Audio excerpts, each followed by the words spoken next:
If it grows, if it's raised, or if it comes from the land, someone in Africa is about to get rich from it. My name is Tim, and I'm about to show you how.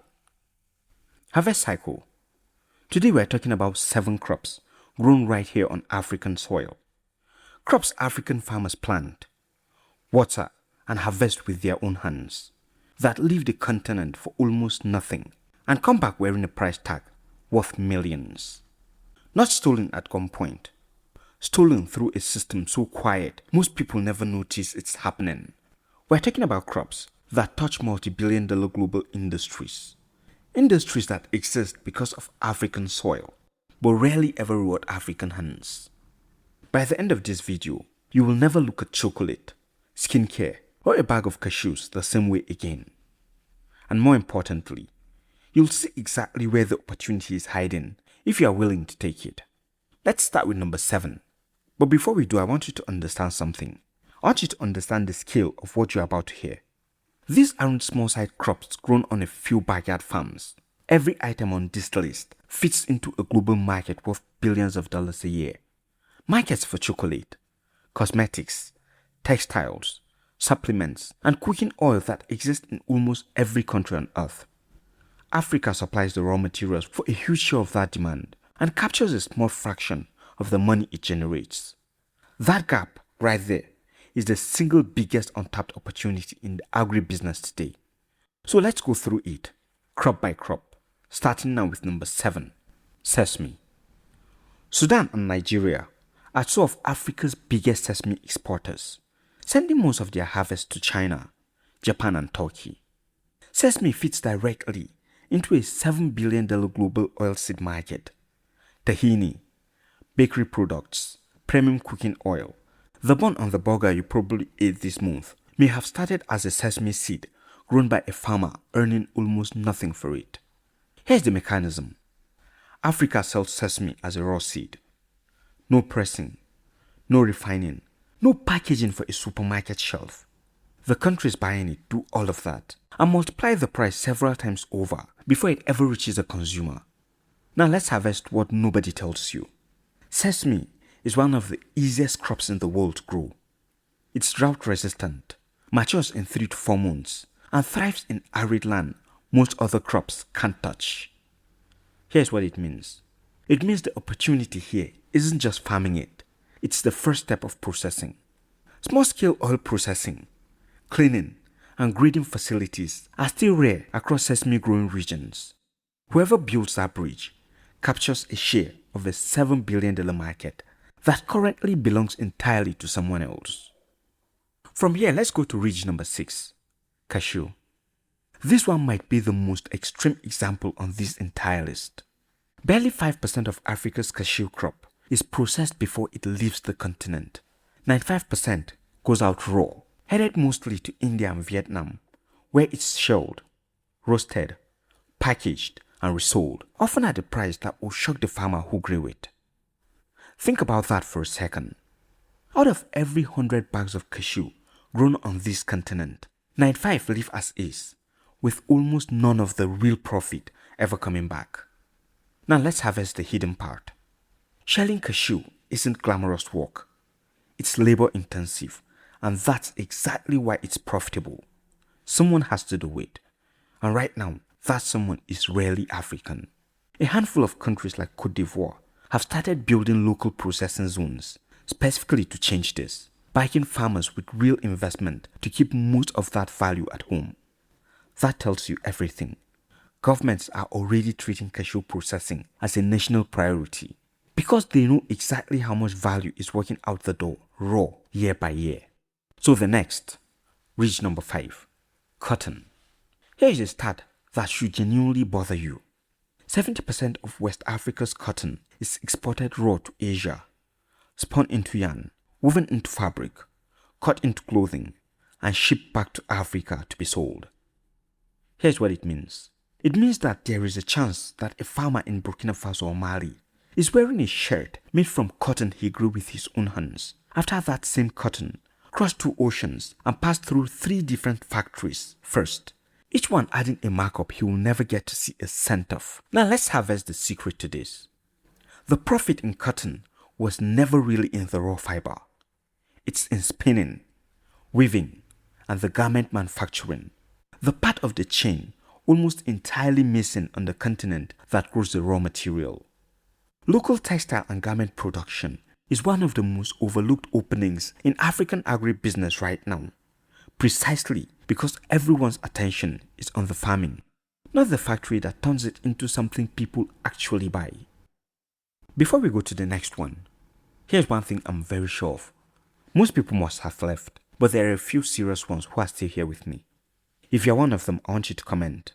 Crops that make millions. As we head to ridge number 4, Shea. If you or someone in your family owns a skincare product with shea butter in it, you've already participated in this one. Less than 10% of shea nuts exported from West Africa are processed into butter before they leave.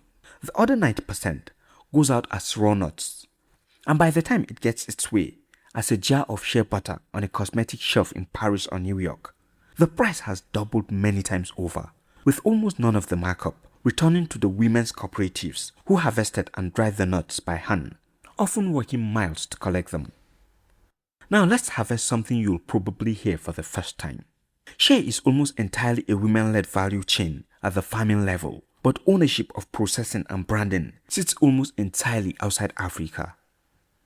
Small-scale shea butter processing, cleaning, roasting, grinding and packaging for export-grade quality is one of the most accessible entry points on this list because the raw material is already abundant and the skill required to start is teachable, even at the household or cooperative level. Now, we're at ridge number 3, vanilla. Madagascar produces more vanilla than any other country on earth, and vanilla might be the most labor-intensive spice that exists. Every single flower has to be hand-pollinated, one at a time, because the plant's natural pollinator doesn't exist outside its native region. That's not a small task. That's months of painstaking skilled labor per harvest, done by hand, flower by flower, across entire fields. Let's harvest the most interesting part. Despite requiring more human effort than almost any other crop on this list, vanilla farmers still see the smallest share of the final price.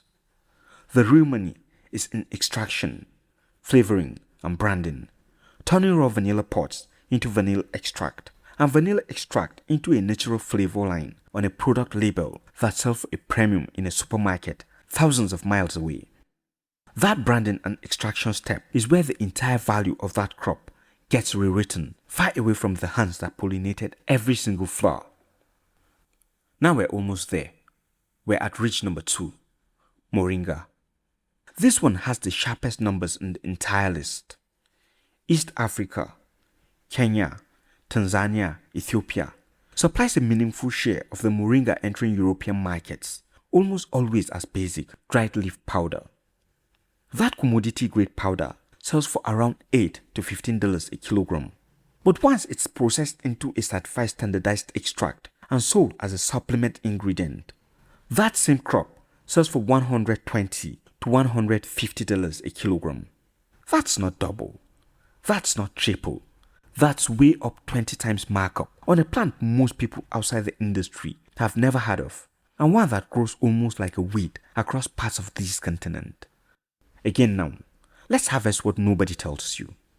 Moringa is being marketed worldwide right now as a superfood, and that branding, not the plant itself, is where almost all of that 20 times value gets created. The raw material is already growing everywhere across this continent, often overlooked entirely. The opportunity is entirely in standardization and packaging it for the supplement shelf instead of selling it as a loose powder to a middleman.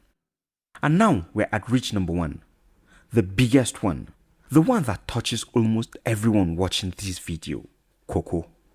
West Africa grows almost 70% of the entire world's cocoa. Côte d'Ivoire, Ghana, Cameroon, Nigeria. This is, without exaggeration, the heart of the global chocolate supply. And yet 75% of that cocoa leaves the continent as raw beans. Only a quarter stays behind to be turned into cocoa butter, cocoa powder, or chocolate itself.